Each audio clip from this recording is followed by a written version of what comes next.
Good morning. It is Monday, March 30th. It is the last Monday in March, and I've just spent 10 minutes trying to figure out how to take the blur off my camera because it wouldn't show you the socks I had knit. So there you go. But I have other things to talk about besides my technical problems.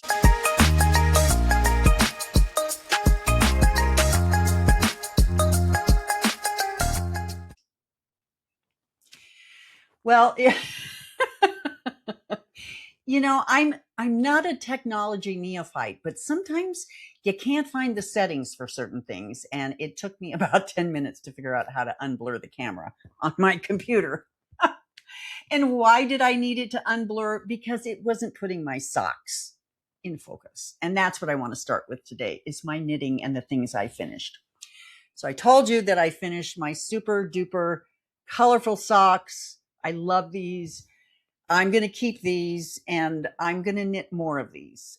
I am really in a color learning situation. And let me demonstrate. This is a sock I started this week.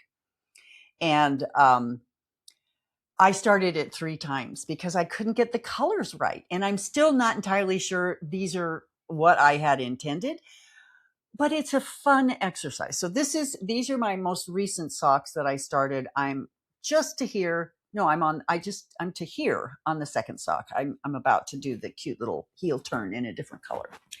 And then these are the Apricity socks, summer Lee pattern that I finished, and those are very fun. I really like these socks. I mean, look at this beautiful flower on the front, that pattern. That's just very cool. Anyway, that's the sock situation. I'm very excited, and I have a confession to make. I did buy yarn last week. I bought yarn. And it's coming today, but that's because I needed a certain green color for the next socks I'm knitting. And yes, I may have bought more than just that certain green color.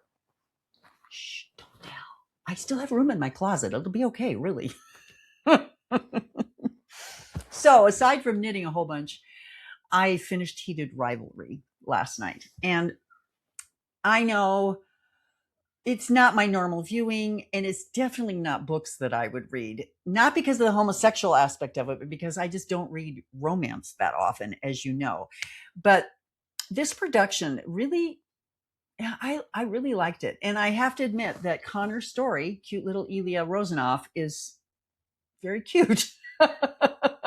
When he hosted Saturday Night Live a couple of weeks ago, he said, it's so interesting that we found out that most women, their sexuality is gay men. I'm like, yeah, I get that. So that was fun. Oh, I watched Mansfield Park. I watched that movie. I'm a Jane Austen person. I like Jane Austen. What can I say? And of course, this last week was World Figure Skating Championship, and a whole lot of people that were Olympians dropped out. Like Alyssa Liu didn't skate. The American ice dancers didn't skate. Another team skated. Our main pair team didn't skate. So, but, Ilya Malinin skated. And, he had a bad time at Olympics. He didn't do well. He was having an off time, which happens with everything. So naturally, he came into world's figure skating and he just cleaned up. I mean, nobody was even close. And he was amazing. And he's just an incredible young skater. And I watched the women's finals. And the Americans were Amber Glenn and Isabeau Levito. And I love her skating. She is very glamorous. And I don't know, I just really like her style. Except when she jumps, and she's got a weird leg thing that she does that I don't love. Anyway, and Amber Glenn, I think Amber needs to take a vacation and just kind of not skate for a while. She did fine. I mean, she nailed her triple axel and all this, but she had some other issues, and she ended up finishing 6th. The 2 women who took the gold and silver were from Japan. Kaori Sakamoto, wow, she's just a fabulous skater. If you have the opportunity to see her worlds, she won, of course, and it was, this is her 3rd time winning worlds. Amazing. She's the first person since Michelle Kwan to do that, and she's a lovely skater, but she is retiring. So we have a new crop. And next year, nationals are in Salt Lake City. So I might have to go and bunk in with some friends because I'm kind of back in the figure skating mode. We'll see. We'll see how that goes. So I had a couple of funny situations that happened this week. And this is really what makes the old lady podcast about old ladies, because this first one was like, oh my gosh, I can't believe I did this. Monday or Tuesday night, I don't remember, but for some reason, my AirPods, when they were in the case, wouldn't disconnect from my phone. So I was not able to hear people on my phone. So I took my AirPods and the case into my bedroom, where they never go. They do not belong there. That was my first mistake. And I cleaned out my case to make sure that the AirPods would, charge appropriately and not keep thinking they were in my ear. And I put the AirPod case on my nightstand on my lamp. And sure enough, 15 minutes later, I knocked it off. And I said to myself that night, I'm not going to look for it tonight. I'll look for it tomorrow. It just fell off the nightstand. It won't be hard. It took me 20 minutes and 3 different times to find the damn AirPods. I don't like getting on the floor. I mean, who does, right? The floor is hard and you have to get back up. But I put my pillow on the floor and I kneeled down and I shined my phone light under the bed and under my nightstand. I couldn't find it. Pulled the nightstand out, nowhere. Looked through I'm like, oh my gosh. Went back in a second time about half hour later. Did exactly the same thing again. Did nothing. And I'm like, I know they're there. Where could they have gone? It's not like they fell through the floor into another dimension. Although there was at one point I did believe that might be true. So on the third time, I girded up my loins. And I said, I'm moving everything. And I moved the trash can, I moved my lamp, I moved all the things, and I pulled my nightstand way out. And there they were. They had fallen under my nightstand and kind of tucked behind a piece of wood there, and I just couldn't see them. But that. It was a stupid moment, but it was like, oh my gosh, why is it that one dumb little technology piece is so important right now? But it was, and I found them. The reason finding my AirPods was important, and I'm just going to say this, is because I can't go on a walk unless I'm listening to something. And I'm sure as heck not going to hold my phone up to my ear when I'm walking and walking the dog. So there was kind of a time-sensitive nature to finding these, if you know what I mean. And I found them and I felt okay. But that wasn't the only adventure of the week. The dog sleeps on my bed. And dogs leave schmutz on the bed. At one point last week, there was like branches and leaves. I'm like, what did you bring in with you? So I had to wash my duvet cover. And I have a king size duvet. I have a queen size bed. I have a king size duvet. And in the past, putting the duvet cover on has been a nightmare. I think this particular duvet cover I've had about 1.5 years, and I think I've washed it 6 times. And the first 5 times were complete crap shows in terms of how it was done. In fact, one time Julia and I were doing it together, and my duvet has loops in it so that you can tie the duvet cover to various corners and stuff. And somehow Julia and I did it one time, and I don't know what, we got completely turned around on the inside. So yesterday I said, I need to wash my duvet cover. It's got so much dog schmutz on it. It's just time.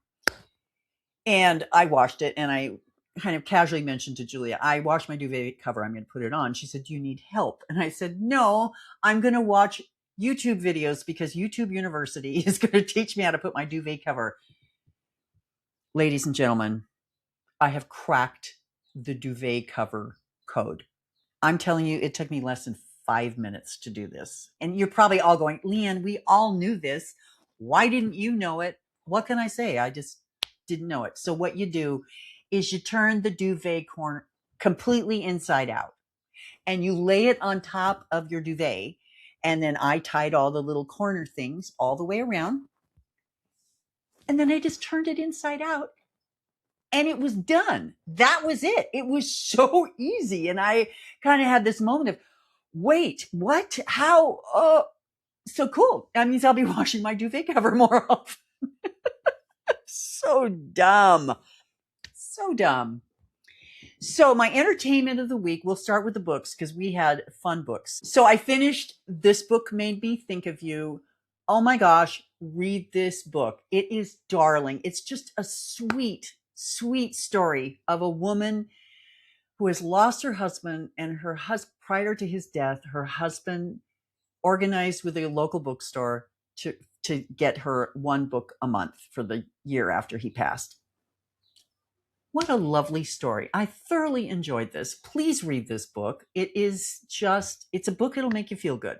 There you go. We all need that right now. Well, Ruth Galloway, I finished number 10. I'm now in, no, I finished number 9. I'm now in number 10, which is the Ghost Angel or the Dark Angel.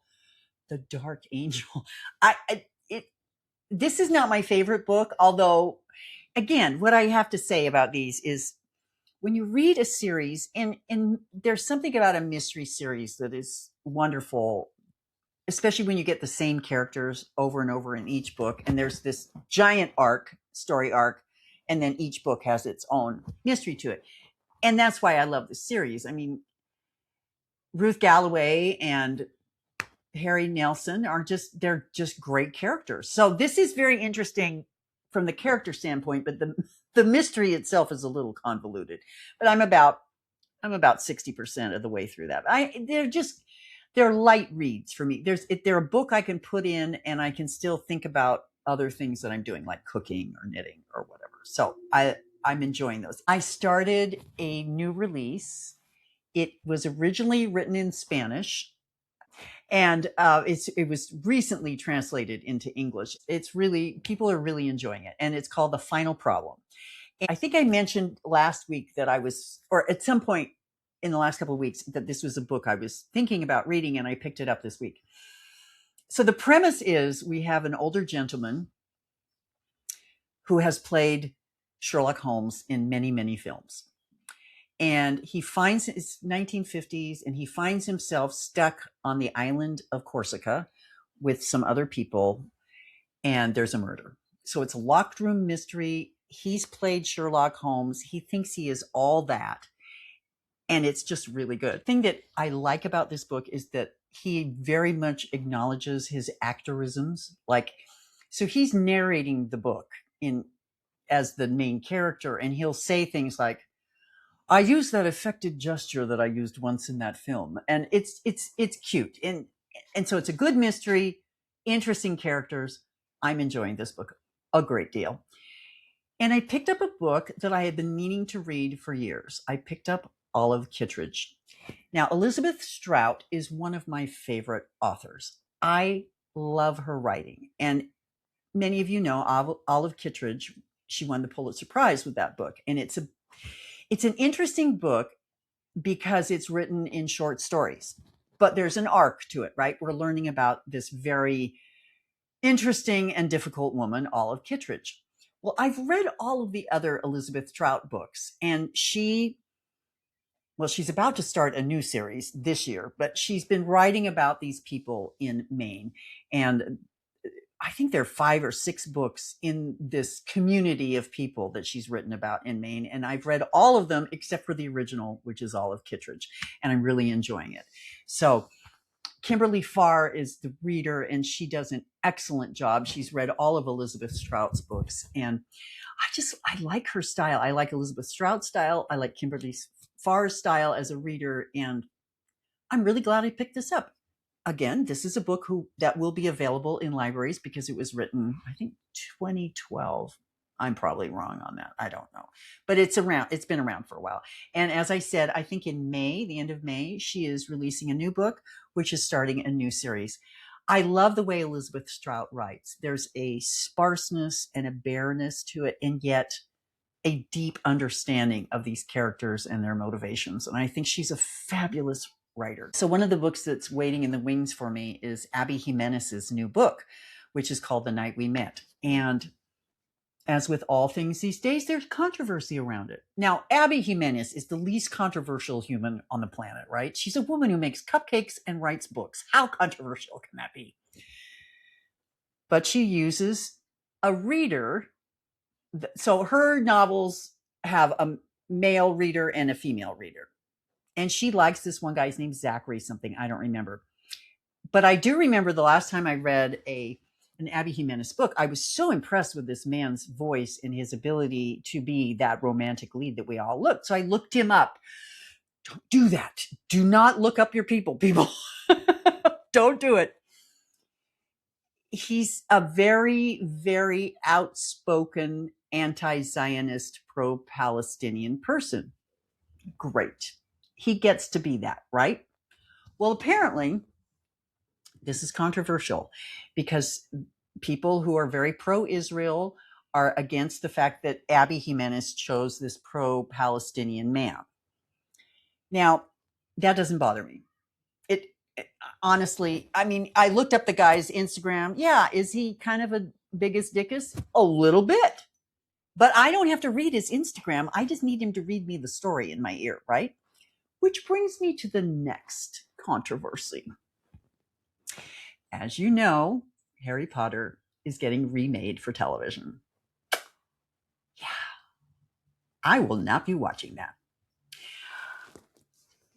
So Jo Rowling, bless her black heart, she wrote these great books, this great series of books. I mean, it turned kids onto reading that hadn't read in years. Harry Potter is fabulous, right?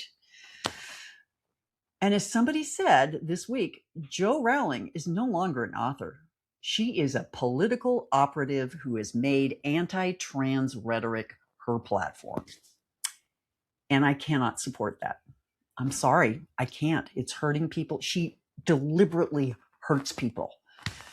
And so I'll be passing on the Harry Potter remake because she's the executive producer, and that means money will go into her pocket. Now, granted, money's already gone into her pocket, but I'm not going to support it. You do you. If those things don't bother you, and that's perfectly okay, just like Zachary, the book reader who's Palestinian, doesn't bother me, you get to choose. But I do have kind of lines in the sand, and J.K. Rowling is one of those people. I have canceled her in my life. I'm sorry. There, I said it. Well, controversy notwithstanding, I continue to read. And, you know, people ban books for various reasons. And Harry Potter's been banned, you know, because people thought it was devilish or whatever. I don't read her mystery novels. I don't put any money in that woman's hand at this point. It's just something that makes you kind of shake your head. Why on earth does she care how other people live their lives? Why does anybody care how other people live their lives? It's none of your business. Sorry, I got on a little platform there. Apologize. Anyway, this old lady is signing off for the week. We've got lots of things to do this week. I'm getting my COVID update. I'm going to the bank and I'm going to talk to a man about a savings program. I'm doing something else this week that's exciting, and I should probably look at that. Oh, it's Easter week. To all my singer friends out there, I'm sorry. It's a lot happening this week. I mean, they packed it in, right? You got Good Friday, Easter, kinds of vigils, all kinds of things. So to all my singer friends, good luck this week. We will be just doing our thing all week, and I'll be back next week to tell you all about it. So this is the old lady signing off. Bye-bye.